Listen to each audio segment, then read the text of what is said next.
I know that you know that. Awareness and mindfulness is key to everything. But hear me out. Hold on for a second. Hey, I'm Bergwin. This is Psychedelic Actualization. I love to help psychonauts actualize and discover their life purpose so they can live a life in alignment with who they truly are. If you want to raise your awareness around that, I do offer coaching, and coaching is a powerful way to raise awareness around this. So link is in the video description. Shoot me a message if you're curious. I have been to an ayahuasca retreat recently, and I was reminded of this simple lesson. We can't talk about it enough, I guess, as it's all about awareness. It's all about mindfulness. And it's easy to forget that. The simplicity of that. Because especially, for example, in this psychedelic ceremony, in the ayahuasca retreat, what are we praying for? We are praying for awareness, so that the psychedelic, the medicine, is shining light on that which we have not been aware of before. So it can come to the surface, and by the light of awareness, we're healing it. And the psychedelics are a powerful way to raise the awareness, right? But what it reminded me of in my ayahuasca journey as well is to not forget the simplicity of this insight of mindfulness, of basic mindfulness in my day-to-day life, as this is gonna improve a lot of areas, like automatically by a sense of awareness. For example, what's very present for me, I'm gonna fix my diet. I'm not eating too much unhealthy food. It's quite good, but as I've been sick for like 8 or 9 months, I've been like looking at wanting to experiment with diet a little bit more. And so what I realized is like, what makes it easy is just a mindfulness about what I put into my body. Not just consuming anything like my habitual routine of eating, but being conscious. Consciousness is the key to fixing that, to changing that. Because when I'm aware of what I put into my body, and I'm also connected to my body, I'm aware of my body and what it truly feels like it needs at the moment. This kind of compassion and dialogue and trust with my body. Raising awareness about that is gonna automatically lead to, at least for me, I don't know how it is for you, to consume things that are in alignment with my body, that are healthy for me. It's not gonna come up like a weird craving of stuffing myself with cookies or whatever, right? Because my body knows at its deepest level, maybe there's like a deep awareness that needs to arise regarding this, that the cookies are not gonna be fully aligned. Maybe a little bit of nuts and dates and banana is sweet enough, right? So awareness is gonna improve that. Then just regarding the fulfillment of our lives, what it showed me as well was just this remembrance of slowing down. The simple Zen truth that I learned years ago and that I'm not fully integrating and embodying because it's too simple, almost too simple to fully integrate. When you walk, walk. When you watch a video. When you eat. When you sleep, right? When you sit. When you work, then work. Not falling into this multitasking. What is gonna fix that? It's gonna be awareness. It's gonna be mindfulness. And that is, I guess, the practice in and of itself.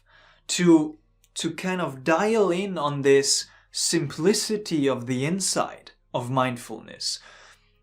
That's what's also so difficult about it. What makes it so hard to grasp is the fact that we notice, right? We are always already aware.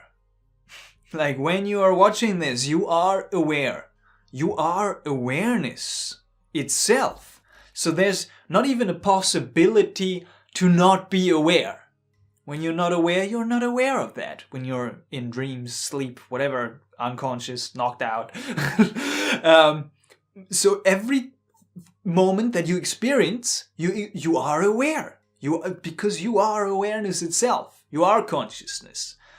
And still the paradox is that at times it seems like we are less mindful. We are less aware. There's less awareness about some behaviors, habitual behaviors of ourselves in our life, how we show up in life, how we connect with the food that we are eating, which we are kind of stuffing in at times while watching a video or continuing to work or whatever it is, right?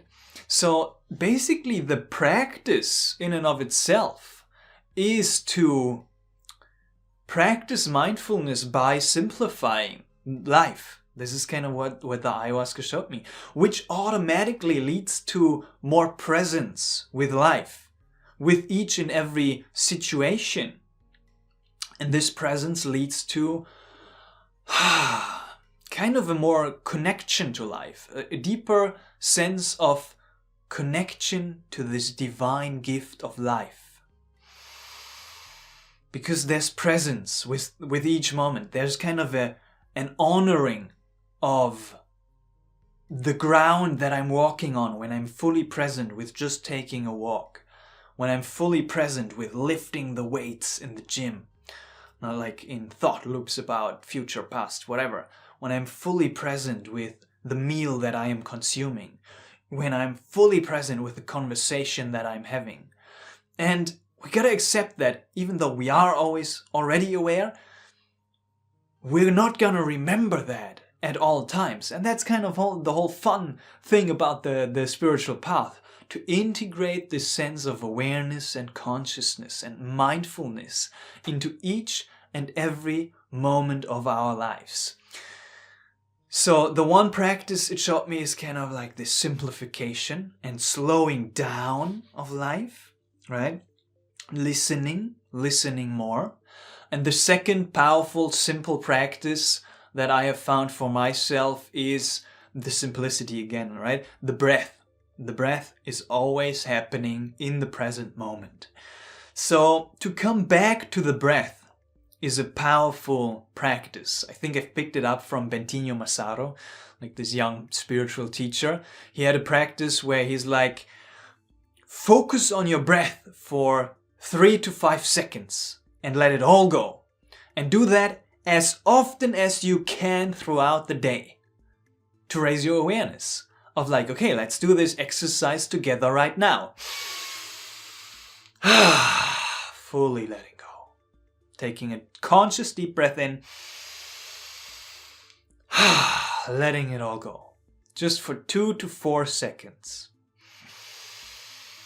Doing that 2 to 3 times, it's a recentering, a remembering into mindfulness, into the fact that you are aware, that you are awareness. And then you are shining that light out into whatever situation you are experiencing. By practice, and it's a lifelong journey, right? This practice of integrating this awareness, this light of awareness in our daily lives. So just a simple reminder regarding this. As I said, a powerful way I found for myself is to get coached around it. Because coaching is kind of just a process of raising awareness about our situation, about how we are present in the situation, how we are showing up in situations, and choosing consciously instead of unconsciously how we truly want to show up in the situation in our lives. So if you're curious about that, it's a powerful tool for psychedelic integration that I found, and I'm offering it at the moment. Link is in the video description. And otherwise, it's just like, yeah, psychedelic space, right? That's what's so wonderful about the psychedelics. It's a different quality of awareness I've found, right? It's each psychedelic has also its different flavor of changing and shifting and raising. I don't know if we want to call it raising or lowering. I don't know. Awareness and consciousness itself about our nature, about things that are present within us, either consciously or unconsciously. That's what I love so much about them. And it's just the simple remembrance of cultivating the simplicity of mindfulness and of shining the light of awareness onto ourselves and out into the world. And you are already doing a great job of that. Be kind to yourself. That's another lesson for another video. But awareness is key. Awareness is gonna automatically heal and fix every single situation in your life, all the bad habits, everything that you're struggling with the light of awareness. There's gonna come a certain sense of love and acceptance. Thank you very much. Many blessings. See you in the next one.